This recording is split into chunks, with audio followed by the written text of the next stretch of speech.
Aš esu valmikimuni viduryje vandenyno, mačiau poilsio išbandymą,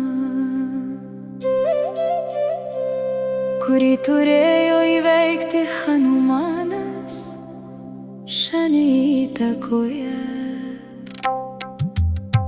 Jis parodė kantrybę, savianalizę ir tvirtą pasiryžimą priimant sprendimus. Šis skyrius moko tikinčiuosius drąsos ir atsidavimo savo pareigoms.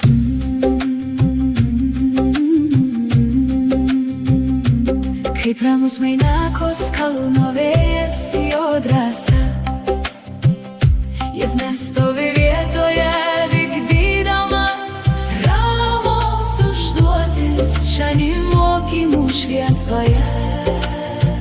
Kantrybė, pareiga, kelias.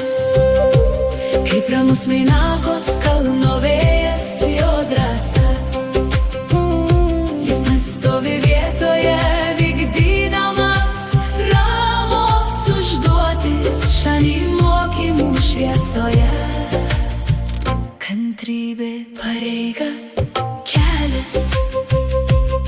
Nors Mainakodas siūlė poilsį, ištikimas tarnautojas nesustojo.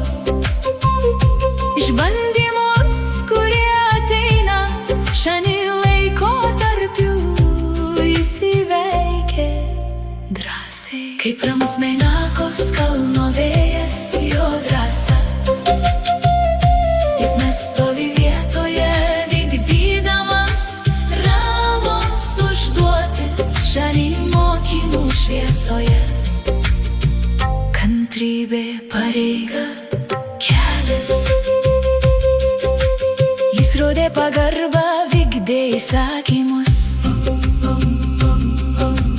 ir nesustojo, kol nepasiekė tikslo.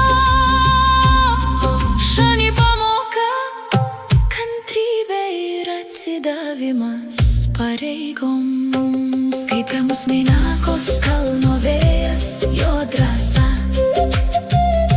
jis nestovi vietoje, vykdydamas ramos užduotis Šani mokymų šviesoje.